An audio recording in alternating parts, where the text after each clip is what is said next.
So here we are, another day, and I'll be covering another shooting. How depressing is that? I should be covering for you advancements in our U.S. government, how they're better representing we the people, but that's not what I'm doing.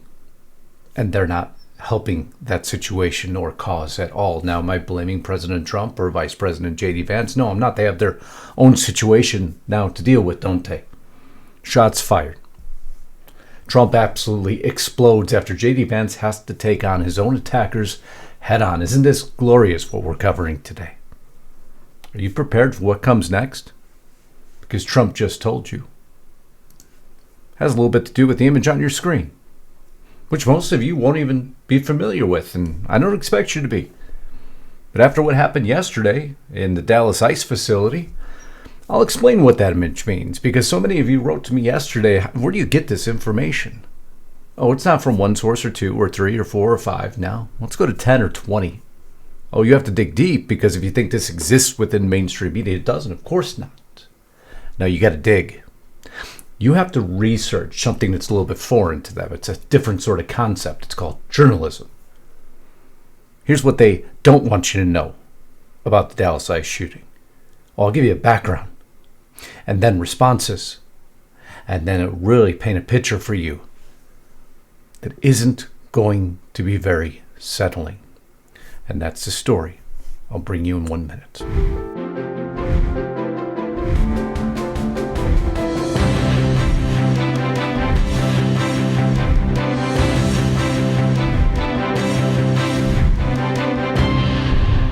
Get to some breaking news today, because we are following this story closely, hearing about a heavy police presence at an immigration and customs enforcement facility. This is in Dallas. It's off Interstate 35 near Mockingbird. So I'm hearing that DPD right now is looking for sniper or snipers that may have been on top of rooftops near buildings around the ICE facility. There have been 3 people wounded. According to sources, at least 3 people have been transported. That was the beginning of the story. Many follow-ups to the story immediately thereafter. Kristi Noem coming out. There was a shooting this morning at Dallas ICE field office. Another incident at an ICE field office. Details were still emerging at the time, but what she states below is the shooter is deceased by self-inflicted gunshot wound. While we don't know motive yet, we know that our ICE law enforcement is facing unprecedented violence against them. It must stop. But is it going to stop, Kristi? Do you believe that's truly going to happen? I'm going to show you about 10 reasons why it's not going to stop. I could show you much more than that. 3 people were critically wounded at the time. Now 2 deceased. 1 gunman found dead. I'll give you information. Again, this will be a long podcast. Part 1 will go through the details, the response, what Trump has now warned America is coming. You poke the bear, and it will respond. You poke at me, I'll respond. The incident happened around 7 a.m. at the ICE office there in Dallas.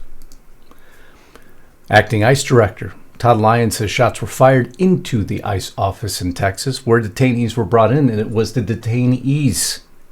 2 killed, 1 critically wounded. No ICE officers at time of this reporting. No fatalities. Not the story, though, huh?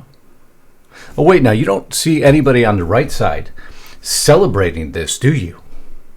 No, it's not like the Charlie Kirk story now, is it? Nobody's celebrating those detainees being shot now, are they? I guess that's a different dichotomy of a story, huh?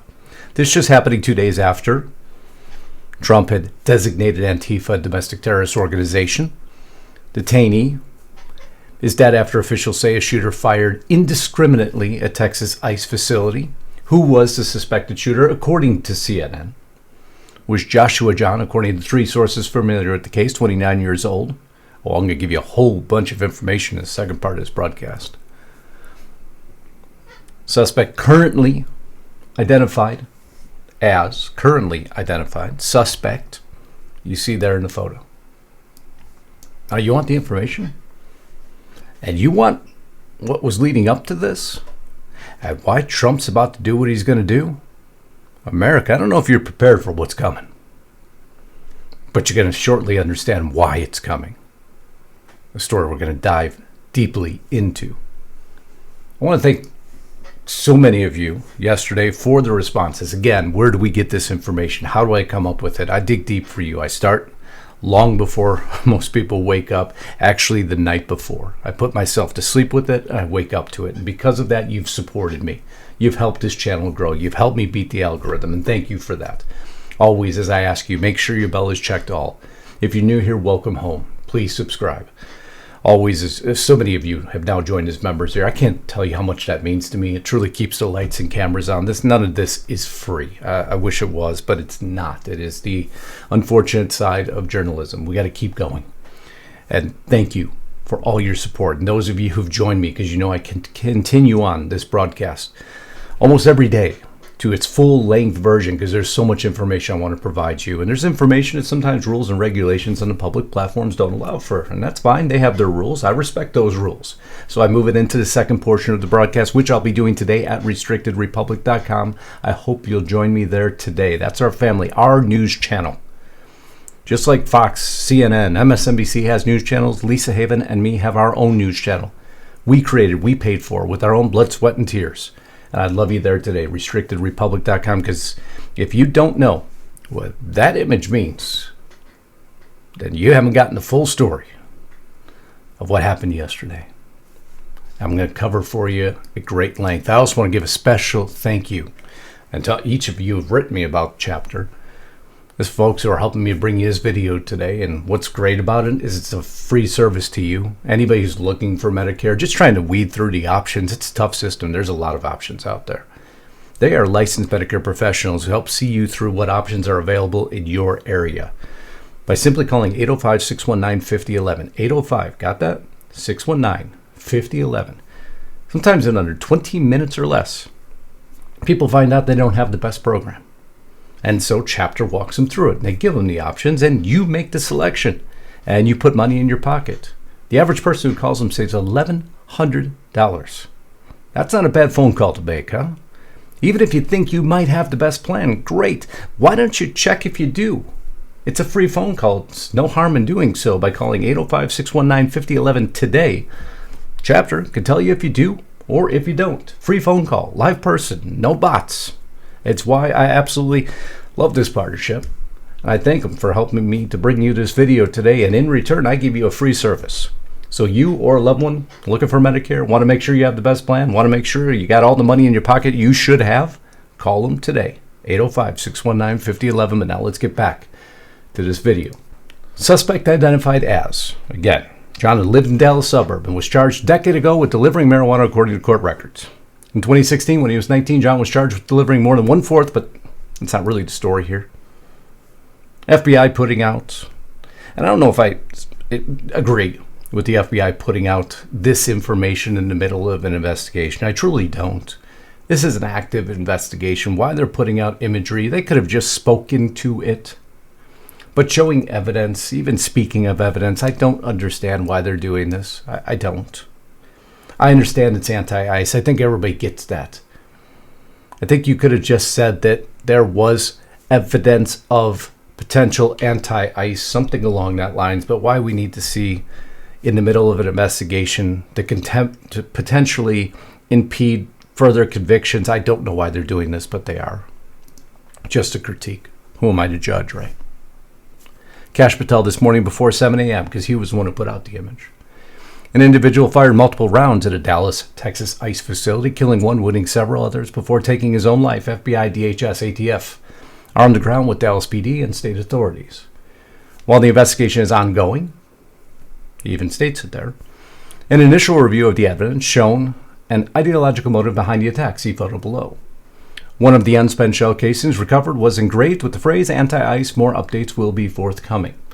Now I know this is in an era of transparency. But there's transparency and there's active investigations. And I think we might be crossing the line slightly. But again, who am I to judge? He gives his opinion about despicably, politically motivated attacks. On that, I implicitly agree with him. FBI confirming the fatal shooting at the Dallas ICE facility. You've seen all this. But we're going to go further. Joshua John killed one person at the point, actually killed two, who have now perished. One other wounded. Donald Trump coming out, President Trump, stating, I've been briefed on the deadly shooting at the Dallas field office in Dallas, Texas, ICE field office. It has now been revealed the deranged shooter wrote anti-ICE on his shell casings. This is despicable. The brave men and women of ICE are just trying to do their jobs, which they are tasked to do by we the people and the U.S. government. But they've been put in harm's way now, haven't they? And remove the worst of the worst criminals of our country, but they're facing an unprecedented increased level of threats. Violence and attacks by deranged radical leftists. The violence is a result of radical left Democrats constantly demonizing law enforcement, calling for ICE to be demolished, and comparing ICE officers to Nazis.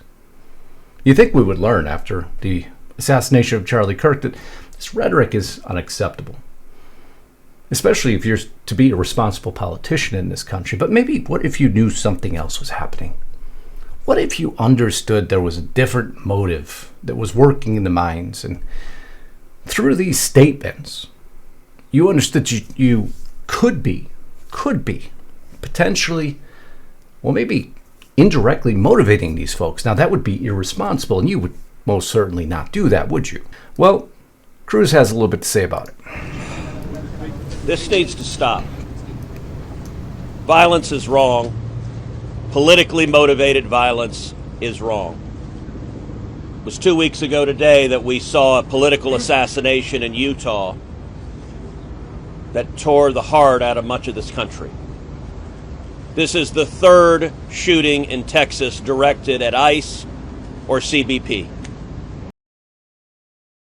It's the third. But I guess we don't learn our lessons, do we now? Or we don't want to learn our lessons. I guess there's multiple ways to look at this, right? Because it is the responsibility of these politicians to stop it. If they truly cared about we the people, if they truly cared about stopping violence, they would stop it.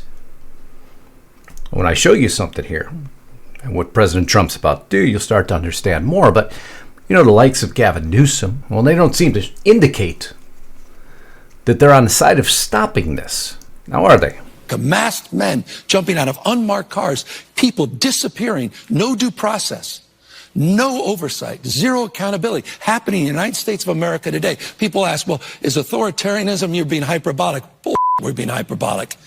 If you're a black and brown community, it's here in this country.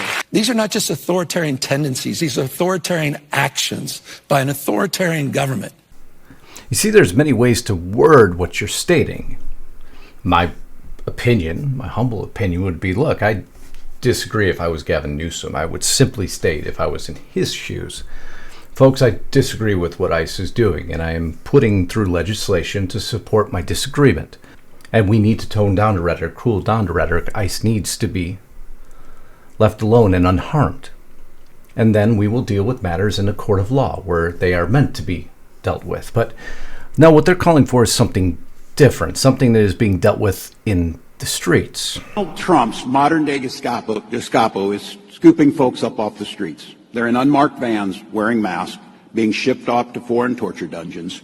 No chance to mount a defense, not even a chance to kiss a loved one goodbye, just grabbed up by masked agents, shoved into those vans, and disappeared. Well, just in case anybody forgot, because they're here illegally, but let's also leave those points out, shall we?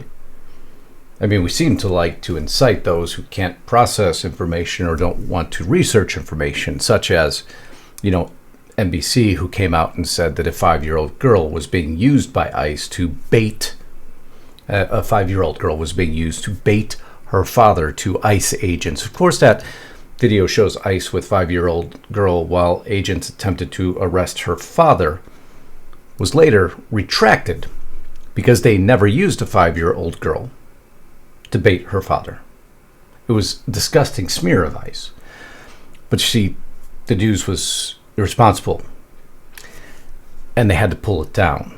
They retracted the story. They never used a 5-year-old girl as bait at all. But I guess the damage was already done because they already got the story they wanted. But why? What are you trying to push for? What are you trying to incite would be my question. This is vile and beyond cruel. Abolish ICE. But if you look closer there within that post itself, you'll notice that the story is no longer available because it had to be pulled down because it wasn't true. Dangerous? Putting a lot of men and women's lives in danger. And we just saw that acted out on yesterday, but you won't stop. People are being grabbed and they're being thrown into vans. And that's different than questioning people. And oh, by the way, I want to ask a question to everybody who's listening and to you. Do you carry with you citizenship papers? How do you prove to somebody that you're a U.S. citizen? Carry a driver's license. I'll answer your question. How do you prove to somebody that you're a U.S. citizen? Your accent, the skin of your color, or color of your skin, he goes on. I mean, there is answers to these questions, but I know just by asking them and comparing, you shouldn't have to walk around with your papers the way they did in Nazi Germany, which is what he states. Just let him state it. Why am I stating it for him? It's more important. Your accent? The color of your skin? That's not the country we live in. You know, you shouldn't have to walk around with papers the way that they did in the early days of Nazi Germany. Yep. You know what's happening. You see an assassination. You see violence against ICE officers. These are U.S. citizens. They're we the people, just like you and I, have a job to do. But you're not cooling it down. Jasmine Crockett, let's go. But as somebody who understands history, when I see ICE, I see slave patrols. Now, I never lived through the slave patrol. ICE's slave patrols. Slave patrols. I then failed to draw the comparison there. Jasmine Crockett actually did too, because she wasn't alive during slave patrols. AOC teaching illegal immigrants how to evade ICE. Eric Swalwell. And these ICE agents running around our communities like masked bank robbers, terrorizing women. Well, they're really good at the vilification. See, this is what Democrats do. They vilify anything they disagree with. They dehumanize and vilify. It's a very well thought out plan. It's what they've been working so hard to do. ICE fired some sort of chemical munition at protesters and media outside the Broadway Detention Center. It's called tear gas. When they are disrupting their vehicles and movement and they don't disperse at their request, they will use tear gas, not some chemical munition, Mike Nellis and Democrat strategist. But you see, you're just riling up your base, aren't you? Gavin Newsom didn't stop, though, now did he? In LA, do you think ICE is not going to show up around voting and polling booths to chill participation? What an odd thing to say. Well, you doubled down on that comment, though, later, didn't you? And some would say you made a very threatening remark against the President of the United States, and I would be one that would contest that, and we'll get there. We're not going to stop. No, we're not going to stop. I'm going to skip Jasmine Crockett again. More statements for her. But how about Boston Mayor Michelle Wu? I have to give more examples to you. I don't know of any police department that routinely wears masks. We know that there are other groups that routinely wear masks. NSC 131 routinely wears masks. Mayor, just to clarify, are you comparing ICE, you said, to NSC 131, the neo-Nazi group? Are you comparing them to a neo-Nazi group? What I said is that Boston Police and no police department that I know of at the local level routinely wears masks. The answer would be yes. If you're going to make a statement, have the testicular fortitude and or backbone to just admit it. But again, I guess damage is done. You've dehumanized, you've vilified. And when their lives are in danger, because of statements that you're making, and Gavin Newsom made, and Jasmine Crockett made, and AOC is promoting, and, well, the list continues on and on. This is not Germany. That's the SS and the Gestapo. This is the United States of America. Unmask yourselves. While this rally is going on. Yeah, continues. Man who wears double button-up shirt. I'm sorry, it's bothersome to me. I've never seen a man who wears two button-up shirts, but nonetheless, that's what you're doing. If you think I'm going to stop, I can continue. Every single ICE agent who's engaged in this aggressive overreach and are trying to hide their identities from the American people will be unsuccessful in doing that. This is America. This is not the Soviet Union. We're not behind the Iron Curtain. This is not the 1930s. And every single one of them, no matter what it takes, no matter how long it takes, will of course be identified. Or doxxed. Or doxxed. I know what a crime looks like. And I'll tell you, an undocumented immigrant is not a criminal. I don't know what your definition is. So what has this resulted in? Law enforcement arrests suspect who made bomb threat on an ICE Dallas facility. You remember the story, right? CNN, man arrested after allegedly telling security at Dallas ICE facility he had a bomb in his backpack. And now a shooting outside a Dallas ICE facility. You'd think they would figure it out, right? Or maybe they have figured it out. Maybe they already have the answer, and we're just looking at the story the wrong way, because you most certainly wouldn't say something along the lines of, well, you know, Virginia's for lovers, right? That's what the story is. So if you're running in Virginia, what sort of statement should you not make? Let your rage fuel you. Every time we hear a new story, we let it fuel us. Let your rage fuel you. Let the rage fuel you. Virginia is not for lovers anymore, I guess. Virginia is for rage. Just imagine if that was the line of the right. Let the rage fuel you. What would the left be doing? They would be screaming to arrest us all immediately. See, we're not allowed to state that in any way, shape, or form. We must be compliant. We must be peaceful at all times. You show even the slightest indication of any amount of being upset. Oh, that's right. That's right.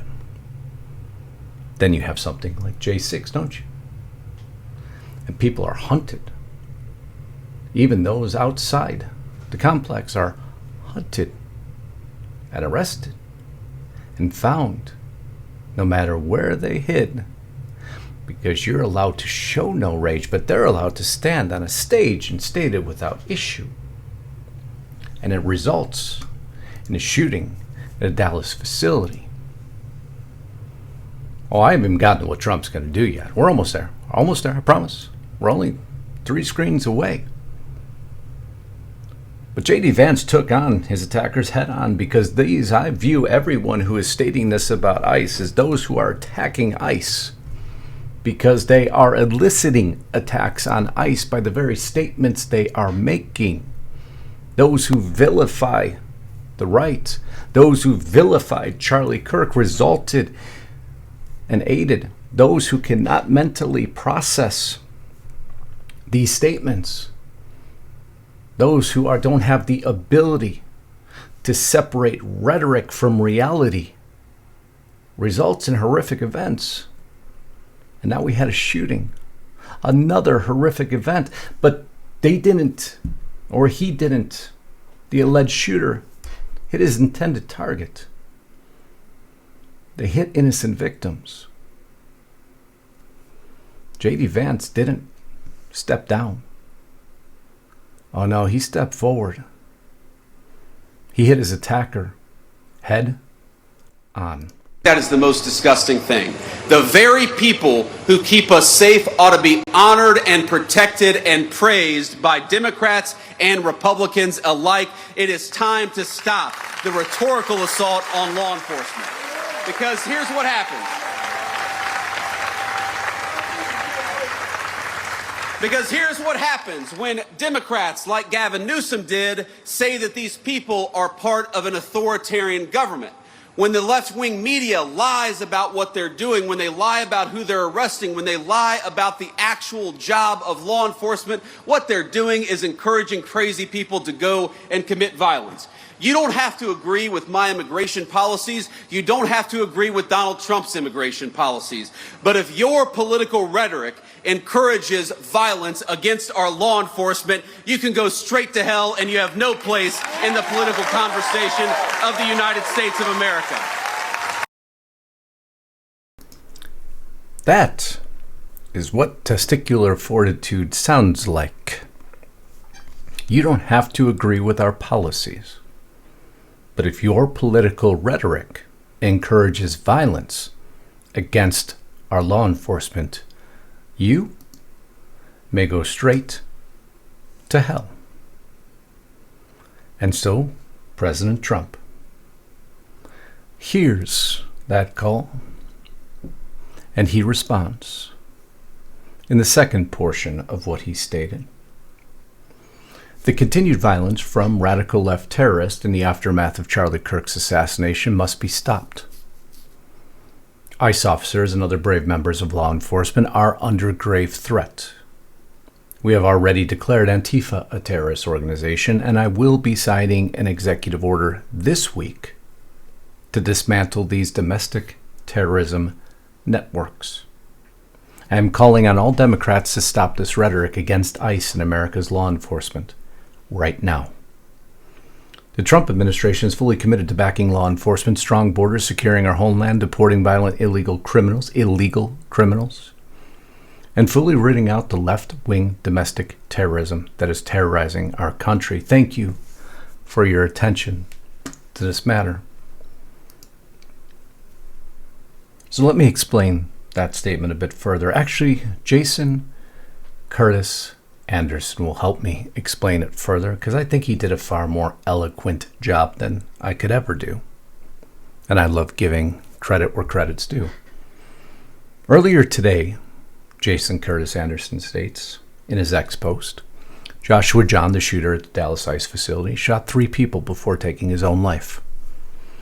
This incident reflects what many call nihilistic accelerationism. Something, by the way, the FBI has identified as a rising phenomenon.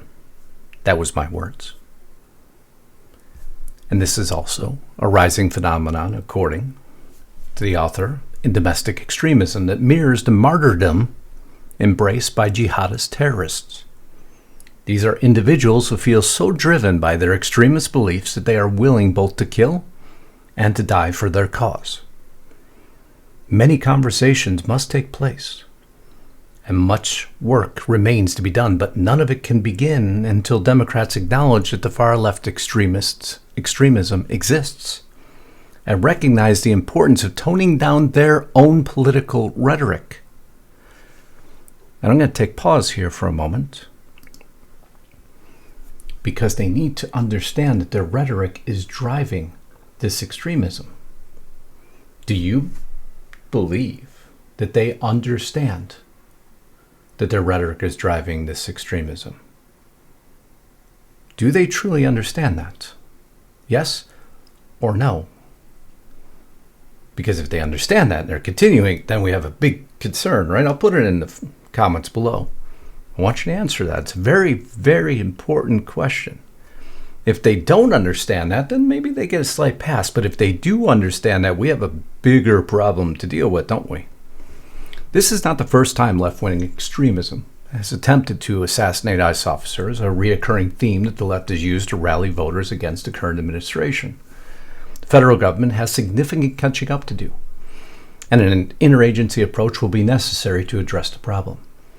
Far-left extremism extends far beyond groups like Antifa. There is an entire revolutionary Marxist ecosystem of interconnected entities, billion-dollar progressive NGOs, anarchist networks, Political organizations such as the DSA, foreign influence operations like Singham Network, gaming platforms, Discord servers, Reddit threads, the dark web, and even civil rights organizations staffed with movement lawyers, fully dedicated to waging war against the West until it collapses. It is a movement. Is everyone guilty within each of those organizations? Absolutely not. Do I believe that Discord servers and Reddit threads should be completely shut down? No. I only believe that illegal and violent activity should be addressed, of which there is laws in the books, but we don't enforce those laws. We don't have an organization to address any of this. We don't have a root cause solution. Until the government addresses the root causes, thank you, it will only be treating the symptoms. And that's my concern. The government continues to address the symptoms. They're only putting band-aids. Experts must be brought in to dismantle this machine before it's too late. The better way to word that would be experts must be brought in to teach the government how to identify and treat the disease, to address what caused it, not only to treat the symptoms. As soon as we have more government leaders with the same pro-Luigi worldview as the DSA, Hassan Piker, Taylor Lorenz, political assassinations will become normalized. In the same way that we decriminalize crime in major cities. And that's the trend we're seeing. We have normalized a trend that should never be normalized. I shouldn't be here every day talking to you about the next shooting. That's not normal. None of this is normal. This imagery isn't normal in the Great Republic of the United States of America. When conservatives didn't celebrate what happened yesterday, all they're doing is questioning why. And I'm trying to explain to you why. We haven't addressed the root cause. We haven't built God, country, family that has been dismissed for far too long. And now, if you want the really sordid details, what they haven't told you about the shooting yesterday, about this image, and how it directly applies to the shooter, oh, just carry on with me. Those of you at my Restricted Republic family will simply find the video with this on the tab. Those of you who will be new to my family here shortly, and again, monthly or annual subscriptions available. It's what we do as I bring you over there, and so many hundreds on top of hundreds on top of hundreds of you have joined recently. Thank you for realizing what news is meant to sound like. I will welcome you home shortly as we carry on to the second portion of this podcast. Until next time, Godspeed and God bless Justice Knight. Signing out.